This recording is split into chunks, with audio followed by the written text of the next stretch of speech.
एक बार एक बहुत ही दुखी व्यक्ति महात्मा के पास जाकर बोलता है, मैं अपने जीवन से बहुत दुखी हूँ। अपने बीवी बच्चों और परिवार को खुश नहीं रख सकता। मैं अपने लिए भी कुछ नहीं कर पा रहा हूँ। कभी कभी तो मुझे अपनी जिंदगी खत्म कर देने का मन करता है। आप इतनी साधना करते हैं, इतनी तपस्या करते हैं, क्या आप मुझे कोई ऐसा मार्ग बता सकते हैं जिससे मैं अपने बुरे वक्त से बाहर आ सकूं? मेरा समय बहुत खराब चल रहा है। 2 वक्त की रोटी का इंतजाम करना भी मेरे लिए बहुत ही मुश्किल हो गया है। अब आप ही बताइए कि मैं ऐसे वक्त में जिंदा रहूं तो कैसे रहूं, कैसे अपने परिवार को खुश रखूं? कृपया करके इससे निकलने का कोई रास्ता बताइए ताकि मैं आसानी से इस समस्या का सामना कर सकूं, क्योंकि मैं बहुत पढ़ा लिखा नहीं हूं। अगर आप बहुत बड़ी बड़ी ज्ञान की बातें करेंगे तो शायद मैं कभी समझ भी नहीं पाऊंगा। व्यक्ति की बात सुनकर महात्मा ने मुस्कुराते हुए कहा, क्या तुम मेरा एक काम कर सकते हो? महात्मा ने सामने की तरफ इशारा करते हुए कहा, वह सामने पहाड़ देख रहे हो, उस पहाड़ पर एक मंदिर है और उस मंदिर के पास चींटियों का घर है, जहां पर हजारों चींटियां रहती है। तुम्हें सुनने में बड़ा अजीब लगेगा। चींटियां उस मंदिर के जमीन को खराब कर देती है, वहां की मिट्टी की उपजाऊ शक्ति को खत्म कर देती है, जिसके कारण वहां पर कोई भी पेड़ या घास उग नहीं पाता है। तुम मेरा एक काम करो, फिर उसके बाद मैं तुम्हारे सवालों का जवाब दूंगा। तुम 7 दिन तक रोज उस पहाड़ी पर जाओ और उनकी चींटियों के घर को तहस-नहस कर दो, उनके घर को तोड़ दो। जब भी तुम्हें चींटियों का घर दिखे मंदिर के आस-पास तो उन्हें वहीं पर तहस-नहस कर देना, लेकिन याद रहे घर को तोड़ते वक्त कोई भी चींटी मरनी नहीं चाहिए। इस बात को समझने का प्रयास करते हुए युवक वहां से चला गया। उसे समझ में नहीं आ रहा था कि आखिर महात्मा जी ऐसा उससे क्यों करवा रहे हैं। ऐसे तो उनकी चींटियों पर अन्याय होगा, उनका घर टूट जाएगा, उन्हें नुकसान पहुंचेगा। आखिर कौन ऐसा करने को कहता है? यह सब सोचकर वह महात्मा की बात मानते हुए अगले ही दिन उस पहाड़ी पर जाना शुरू कर देता है। जब वह पहले दिन पहाड़ी पर पहुंचता है और देखता है कि बहुत सारी चींटियां अपना खाना जुटाने में लगी हुई है। सारी चींटियां कतार से चढ़ रही थी और अनाज के छोटे छोटे दाने उठाकर अपने घर में जमा करके जा रही थी। यह देखकर पहले तो उस युवक का मन कमजोर पड़ गया। उसने सोचा कि यह कितना मेहनत करके अपना घर भर रहे हैं और मैं उनके घर को तबाह कर दूंगा तो इनको कितना बुरा लगेगा। लेकिन फिर उस व्यक्ति ने महात्मा की बात याद करते हुए घर को तोड़ना शुरू कर दिया। घर तोड़ते ही चींटियां इधर उधर भागने लगी। अभी तक जो कतार में चल रही थी, अब वह बिखर गई और अपनी जान बचाने के लिए इधर उधर भागने लगे। थोड़ी देर में घर टूट गया। सारी चींटियां इधर उधर अपनी जान बचाने के लिए भाग गई थी। यह करने के बाद वह युवक दुखी मन से अपने घर वापस लौट आया। उसका मन बहुत परेशान था, वह पश्चाताप से भरा हुआ था। फिर उसने सोते हुए रात में लेटे लेटे ही सोचा, अब तो चींटियों का घर तबाह हो चुका है, अब वहां वापस जाकर क्या फायदा, क्योंकि जैसा महात्मा जी ने कहा था कि चींटियों का घर तबाह करना है, वह तो मैं पहले ही कर चुका हूं। लेकिन बाद में उसने कुछ सोचकर फिर से वहां जाने का निर्णय लिया और अगले दिन सुबह सुबह वह वापस उस पहाड़ी पर पहुंच जाता है। पहाड़ी पर पहुंचकर वह उसी जगह पर पहुंचता है जहां पिछली बार उसने घर को तहस-नहस कर दिया था। लेकिन वह देखकर चौंक जाता है कि चींटियों ने फिर से अपना घर उसी जगह पर बना लिया था और वे फिर से अपने घर के लिए सामान इकट्ठा करने में जुटी हुई थी।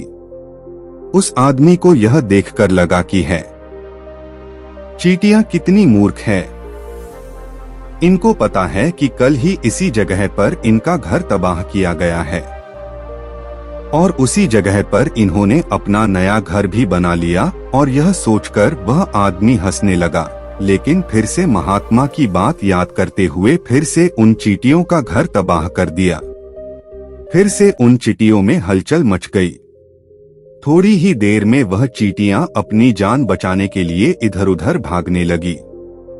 कुछ ही देर में उनका घर फिर से तबाह हो गया और इस बार वह युवक थोड़ा सा संतुष्ट होकर यह सोचने लगा कि इस बार तो मैंने इन चींटियों का घर अच्छी तरह से तबाह कर दिया है। अब तो वह चींटियां अपना घर यहाँ पर दोबारा बना ही नहीं पाएंगी। इसीलिए उसने वहां से जाने से पहले उस जगह पर पानी भी डाल दिया ताकि चींटियां दोबारा वहां पर अपना घर ना बना सके। और इस तरह वह अपना काम करके अपने घर लौट आया। फिर से सोते हुए रात में वह इंसान सोचने लगा कि क्या महात्मा यह सही काम करवा रहे हैं? क्या किसी का घर तबाह करना किसी सिद्ध पुरुष को शोभा देता है? क्या वह महात्मा सच में सिद्ध पुरुष है या मुझे सिर्फ बेवकूफ बना रहे हैं? फिर वह सोचने लगा कि पहले मैं अपने काम को पूरा कर लेता हूँ, क्योंकि इसके बाद ही पता चलेगा कि महात्मा आखिर मुझसे ऐसा काम क्यों करवा रहे हैं। यही सब सोचकर वह रात में सो जाता है। अगले दिन सुबह उठकर फिर से वह उस पहाड़ी की ओर निकल पड़ता है। पहाड़ी पर पहुंचकर वह उसी जगह पर पहुंचता है जिस जगह पर उसने अगली सुबह उन चींटियों का घर तोड़ा था। और वह यह देखकर खुश हो जाता है कि वहां पर कोई भी घर नहीं था। सारी चींटियां वहां से भाग चुकी थी। अब वह सोचने लगा कि अब मेरा यहाँ पर रोज रोज आने का क्या मतलब है, क्योंकि चींटियां तो अब अपना घर बदल चुकी है और महात्मा जी ने तो मुझे 7 दिन आने के लिए कहा था, लेकिन आज तो तीसरा ही दिन है। अब वापस 4 दिन आने का क्या प्रयोजन है? यह सब सोचकर उसने निश्चय किया कि अब यहाँ से सीधे उस महात्मा के पास जाएगा और वह उनको यह सारी बातें बताएगा। वह वापस उस पहाड़ी से महात्मा की कुटिया की तरफ जाने लगा। तभी अचानक उसकी नजर एक और घर पर पड़ी, जो कि वह घर चींटियों का ही बनाया हुआ था और अब वह चींटियां नए घर में रहने लगी थी। यह नया घर उनके पुराने घर से थोड़ी ही दूर पर था और जब उस युवक की नजर उस घर पर पड़ी तो उसने सोचा कि शायद महात्मा को पता था कि यह चींटियां अपना घर दूसरी जगह वापस से बना लेंगी, इसीलिए उन्होंने मुझे 7 दिन तक आने के लिए कहा था। और यह सोचकर वह इन चींटियों का नया घर भी तोड़ने के लिए आगे बढ़ता है। जब वहां पहुंचा तो उसने देखा कि चींटियां उसी तरह अपने कार्य में लगी हुई थी। वह अपने लिए खाना इकट्ठा कर रही थी और उन्हें अपने घर में जमा करते जा रही थी, जो पुराना घर टूटा हुआ था। वहां पर भी अनाज के कण बचे हुए थे। वहां से भी अनाज इकट्ठा करके दोबारा अपने नए घर में ला रही थी, जहां पर उस युवक का मन कमजोर पड़ गया, क्योंकि वह खुद भी बहुत परेशान था। इसलिए उस व्यक्ति के मन में उन चींटियों के प्रति दया का भाव उत्पन्न हो रहा था। उनके ऊपर उसे दया आ रही थी। वह चाहता था कि वह उनकी मदद करे, लेकिन वह उल्टा उन्हें नुकसान ही पहुंचा रहा था। लेकिन उस महात्मा की बात को याद करते हुए उसने फिर से उस घर को तोड़ने का निर्णय लिया और इस बार वह बहुत ही सावधानी के साथ बिना उनकी चींटियों को नुकसान पहुंचाए उस घर को तबाह करना शुरू कर दिया। इसमें समय थोड़ा ज्यादा लगा, क्योंकि महात्मा ने शर्त रखी थी कि किसी भी चींटियों को बिना नुकसान पहुंचाए यह कार्य करना था। इस बार भी उसने बड़े दुखी मन से उस घर को तबाह कर दिया और दुखी मन लेकर फिर से अपने घर वापस लौट आया, क्योंकि उसने इस बार उनका नया घर भी तबाह कर दिया था। वह उन चींटियों को बसने ही नहीं दे रहा था। अब वह अपने आप को शैतान समझने लगा था। लेकिन फिर से वह उस महात्मा की बात मानते हुए दुखी मन से वापस अपने घर लौट आया। रात में सोने से पहले उसने एक बार फिर से सोचा कि मैं कितना बड़ा शैतान हूँ, कितना बड़ा राक्षस हूँ। मैं अपना घर छोड़ो, मैं उन चींटियों को बसने के लिए कहीं भी जगह नहीं दे पा रहा हूँ। चींटियां मेरे बारे में क्या सोचती होंगी, वह कितना दुत्कारती होंगी। उस महात्मा को मेरे द्वारा ऐसा करवा रहा है। लेकिन फिर भी उसने अगले दिन जाने का निश्चय किया। अगले दिन सुबह सुबह फिर से वह वापस उस पहाड़ पर पहुंच गया। वह देखकर फिर से आश्चर्यचकित रह जाता है। इस बार उन चींटियों ने एक और नई जगह पर अपना घर बना लिया था। वह पहले से भी ज्यादा ऊर्जा के साथ अपना काम कर रही थी और उन्होंने एक रात में पहले से भी बड़ा घर बना लिया था और वह फिर से अपना अनाज और खाना इकट्ठा करने में जुटी हुई थी। यह सब देखकर उस आदमी को लगा कि यह चींटियां किस मिट्टी की बनी हुई है। इनको बार बार यहाँ से भगाने की कोशिश कर रहा हूँ और यह वहीं पर अपना घर बना लेती हैं। क्या इनको पता नहीं है कि मैं इन्हें यहाँ पर कभी भी बसने नहीं दूंगा। यह चींटियां दिखने में इतनी छोटी है, लेकिन फिर भी यह मुझसे हार नहीं मान रही है।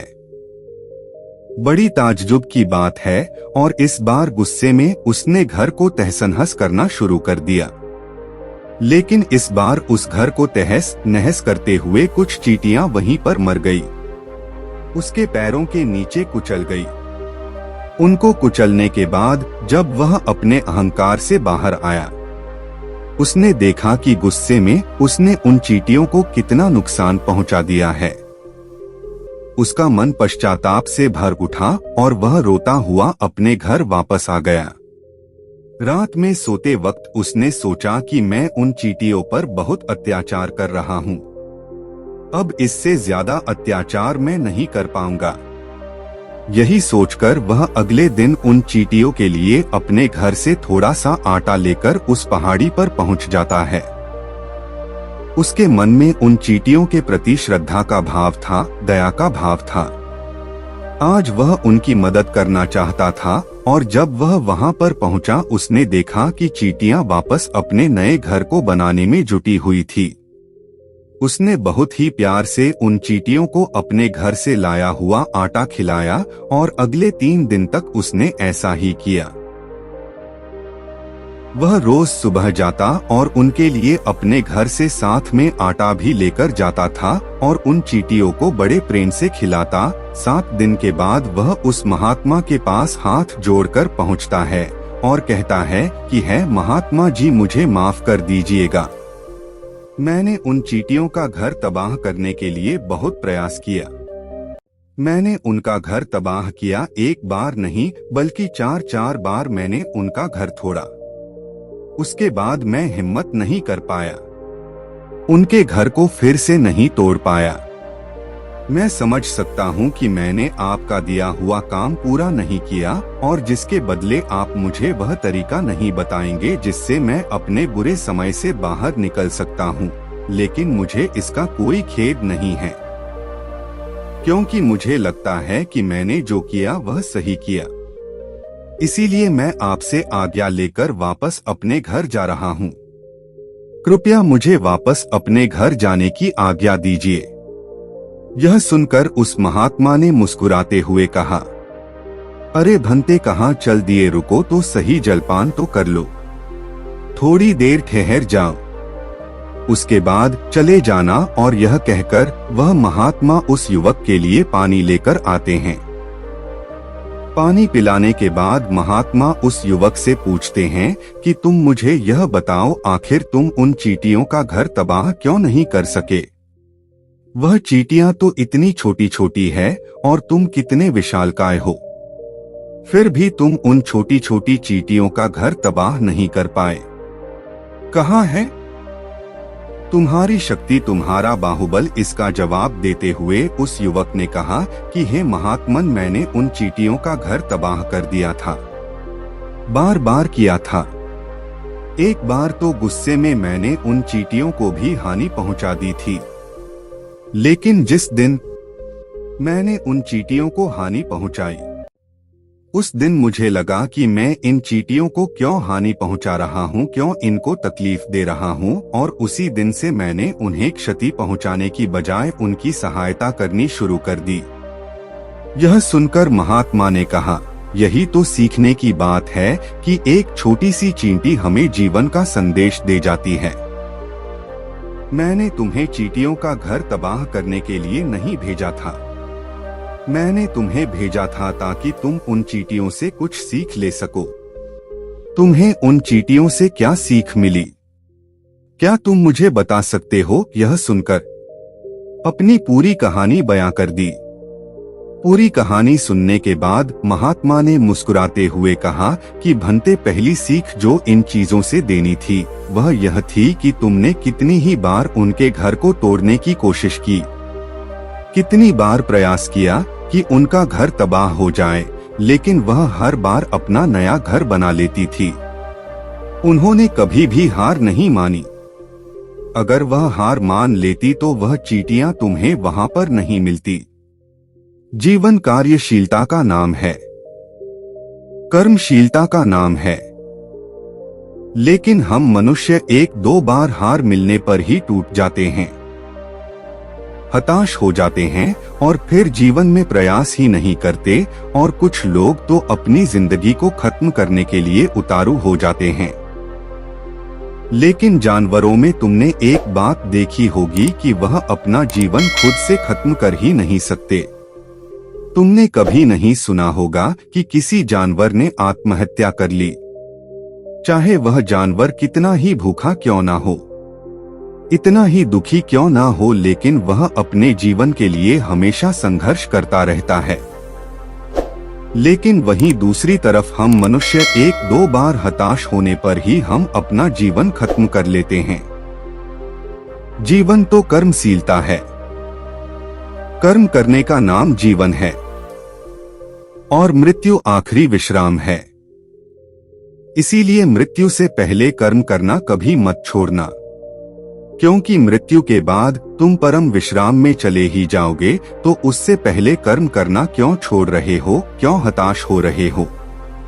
अगर तुम्हारा एक घर टूट गया है तो दूसरा घर बनाने का प्रयास करो, कोशिश करो, और कोशिश करने वालों की कभी हार नहीं होती।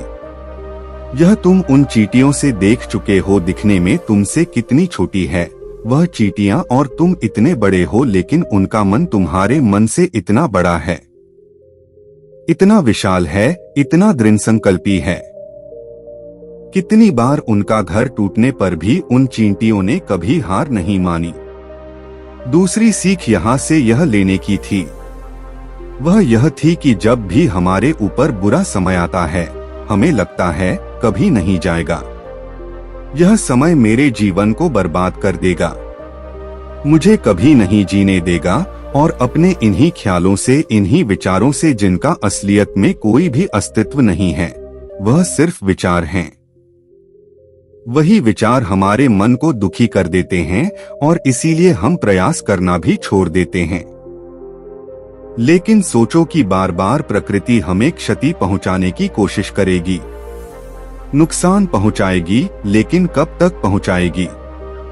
अगर हम बार बार उठकर फिर से नया प्रयास करते रहेंगे तो प्रकृति भी हमारे सामने घुटने टेक देगी, और वह भी एक दिन हमारे ऊपर दयावान हो जाएगी, कृपालु हो जाएगी, और वह हमें सब कुछ देने लगेगी जिसकी हमने पहले कभी कामना की थी। तुमने देखा कि तुम उन चींटियों का घर तबाह करने के लिए पहुंचे थे, लेकिन बाद में तुम ही उन चींटियों को अनाज और आटा देने लगे, तुम ही उन पर कृपालु हो गए। ऐसा क्यों हुए? क्योंकि तुमने देखा कि वह चींटियां हार ही नहीं मान रही है। इसी तरह अगर तुम भी कभी अपने जीवन में हार नहीं मानोगे तो एक न एक दिन यह प्रकृति तुम्हें वह सब कुछ देगी जो तुम अपने जीवन में पाना चाहते थे। इसीलिए दो सीख हमेशा याद रखना, कर्मशीलता कार्य करते जाना, और दूसरा एक ना एक दिन प्रकृति तुम्हारे उस कर्म का परिणाम अवश्य देगी। तो दोस्तों, कैसी लगी आपको यह कहानी? कमेंट करके जरूर बताना। अच्छी लगी हो तो इस चैनल को सब्सक्राइब जरूर करना। तो मिलते हैं अगली कहानी में, तब तक के लिए खुश रहिए, अपना ध्यान रखिए।